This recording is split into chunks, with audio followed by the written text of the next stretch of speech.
I'm Robin Das. I was recently given the opportunity to speak at the Gartner Security and Risk Summit in London. And I thought, in case you weren't there or missed the talk, I would share it with you online and talk you through. The subject of the talk was the dawn of frameworks and measuring cybersecurity business value.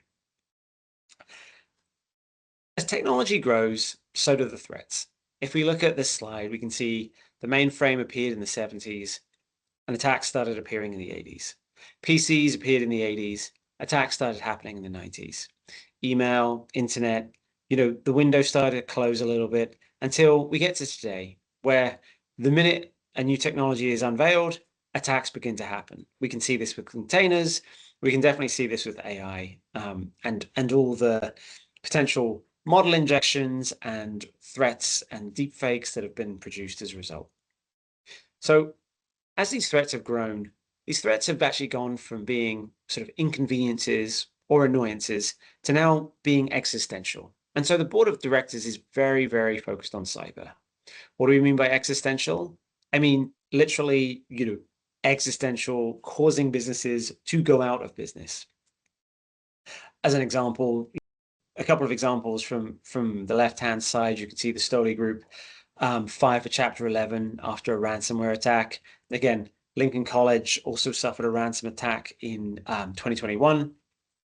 It took out all their systems required for like operations. It meant that their retention, recruitment, new student hire, fundraising efforts, all inoperable, is now no longer a functional college. Travelex, again, was a famous one, forced into bankruptcy in 2020 after a ransomware attack. And then Knights of Old Trucking, forced into bankruptcy in 23 after a ransomware attack. 158-year-old company, sort of out of business, 700 employees, sort of done. And then on the right-hand side, we can see that as a result, these existential threats from cyber have really made cybersecurity and data privacy one of the key board priorities, above things such as regulatory developments, talent, even political risk. Now, as a result of being such an important thing for the board to think about, CISOs now have a ton of board exposure, but interestingly enough, not the understanding of their boards. When you sort of survey CISOs, they typically say they present, a huge majority say they present to the full board on a regular basis, and they sort of have enough board exposure.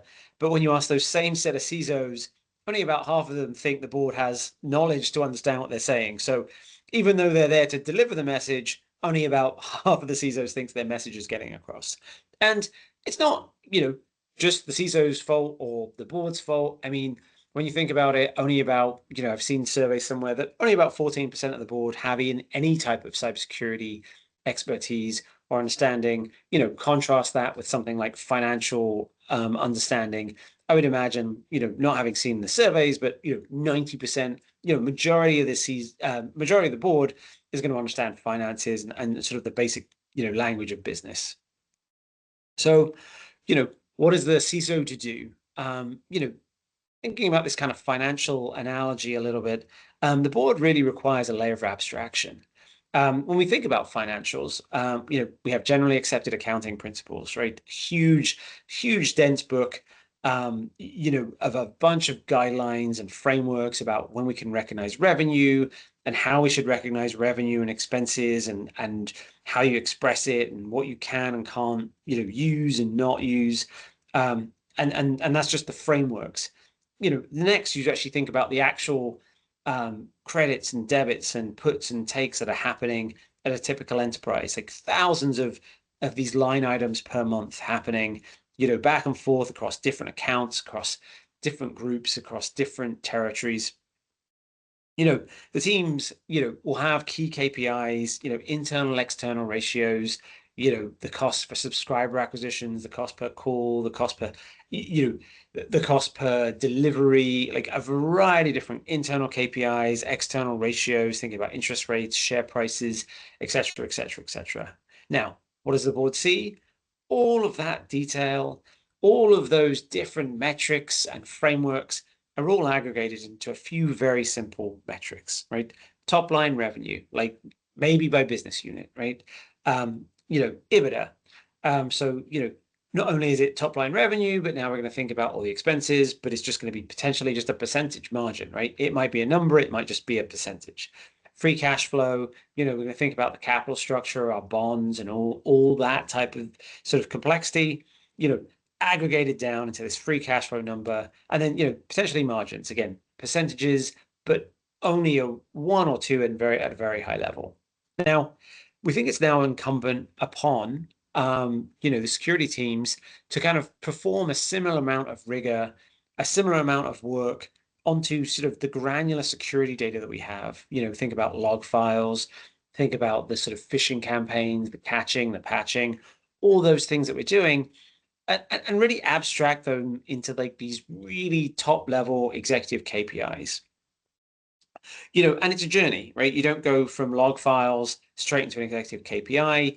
It takes sort of several layers of building these up before it can be something easily digestible by the board. As an example, a midway point is the Gartner security sort of outcome-driven metrics approach, right? Or ODMs. So again, you sort of take, key sort of you take key technological inputs and sort of translate those into outcomes for the business. Think about something like, how many systems have we backed up?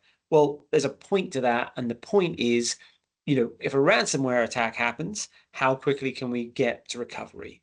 And so those should be the real sort of evolution or change in thinking that we need to have, is like less about this sort of love of the technology and more, what does that particular technology input or output get us from a business continuity perspective, from an ability to run the business? As we mentioned before, when these threats are now existential, it boils down to very, very simple things like, how often can I keep the business running if I am sort of impacted by ransomware? What's my revenue impact? Those types of things. Now, how do we do this? First of all, if we think about sort of the left-hand side of this slide, you need to sort of work with your stakeholders to kind of define these sort of cybersecurity metrics into terms they understand. As we mentioned, things like, business continuity, revenue impacts, right? And then we need to choose the metrics that sort of match those things. So within the analogy or the example of ransomware, we need to define sort of what it is we're trying to do, which is we're trying to get our systems back online. And then it enables us to have a more grown-up, sort of mature discussion with the board, because we're not telling them how many systems we've patched. What we're able to do is we're able to say, like, as a result of backing up these systems, we can now get us back online in the impact of in the sort of case of a ransomware attack, we can have us back online within 10 hours. And if the board says, well, that's not acceptable, we can then say, okay, so it's going to cost X, and then the board can make that sort of outcome-driven decision of, do they think, spending sort of X million more dollars to get that window from 10 hours to an hour is worth it. And that's kind of how you sort of have these protection level agreements. And then you sort of consistently, ensure that these models are adequate and reasonable and effective. Now, in order to do any of that, we first need to collect the data. Why do we need to do that? Well, if you have this authoritative source of truth, that's honestly automated and close to real time, it gives you a bunch of benefits. Like, the first thing is you don't have to rely on this variety of teams using a variety of different processes and methodologies. Different teams will have different ways of abstracting the data. Different teams have different ways of aggregating the data. In the absence of generally accepted accounting principles, right? Like, the finance teams would do all sorts of weird and wonderful things. And so as much as we can automate this pulling in of the data, it just gives you less margin for error, as well as like less manual work for the teams, right? You're not having to live in spreadsheets. You're not having to do a bunch of pivot tables. The data just kind of flows through. And then, once that's flowing, it provides this kind of consistent continuity for the board, right? Like, it's this quarter over quarter, year after year, sort of stable data that just really builds the trust and confidence with the board that the numbers are the numbers. And when they see, number quarter after quarter. You're not having to explain that there are different systems that went down, or you were trying things in a different way. Like it's just they can see the trend line and they can understand where you're going. And then this consistency, it means that you're going to spend less time explaining the metrics and more time debating like the tactics to kind of improve the metrics. And even sort of to the extent of, when your numbers are stable, when it's automated, you even potentially could share these numbers in advance. And again, you're going to have a much more productive, fruitful discussion with the board, versus having to do this educational piece and explain the puts and the takes every time. Now, while this sounds sort of like nirvana, how do we get there? Well, one way that we see, and we've seen with our customers, is security data fabrics. They can really solve for this sort of underlying data layer that's needed to drive these better board conversations, and compliance outcomes. And so first of all, any security data fabric has like the ingest piece. And so it can reach into a variety of different systems, business applications, security, IT, custom sources, and you have essentially like a mapping file that sort of takes that data and maps it to a common data model. Once it's done there, potentially as you're sort of streaming this data in, you can kind of transform it. You can remove additional sort of redundant data. You basically just map it to this consistent data model. One data model that you might have seen or heard about is the Open Cybersecurity Schema Framework, or OCSF. And again, this is a vendor neutral sort of open source data model. And so you want to look for something that's very transportable and portable, and something that sort of different teams can align on. And then, as you're bringing in this data, you sort of want to sort of stitch it together, and sort of enrich it, and just provide, a bunch of additional sort of goodness around this data. And then you want to store it somewhere cheap, AWS 3, Azure Blob, Google Cloud Storage, just, this low cost storage. And once it's there in this kind of ready pool, you can then do a variety of different things. You can send it to a variety of different places, and use it for a variety of different outcomes. Obviously, we were sort of talking about board reporting, but once you have all this data in a clean, standardized, normalized format, there's no limit to the types of things you can do with it. Not only does it enable sort of better board conversations, you can also enable these other outcomes for the security and the GRC teams. What do we mean by that? Traditionally, a lot of security data was stored in a SIM. If you sort of use this more modern architecture, you can kind of not get rid of the SIM per se, but you can alleviate the burden, and mean that you're not pushing all of your data into the SIM, so that in turn reduces the SIM costs, as well as it kind of maybe uncovers redundant or overlapping tools. The next thing that you can do is, with this singular sort of source of truth that's always kind of being updated, it really enables you to embrace the notion of continuous controls monitoring, or CCM. This is this notion that, the auditors will show up, they'll give you a clean bill of health, and then they'll go away for 6 months or a year. And then over time that drifts, right? Like, teams maybe have like other things that sort of come in, sort of that take priority. And so over time, you sort of get this compliance drift. With sort of the data continuously flowing in, it's going to minimize that drift, because you always have an up-to-minute sort of temperature check on how your organization is doing from a compliance perspective. And that's really important, because you really want to make compliance a team sport across the organization.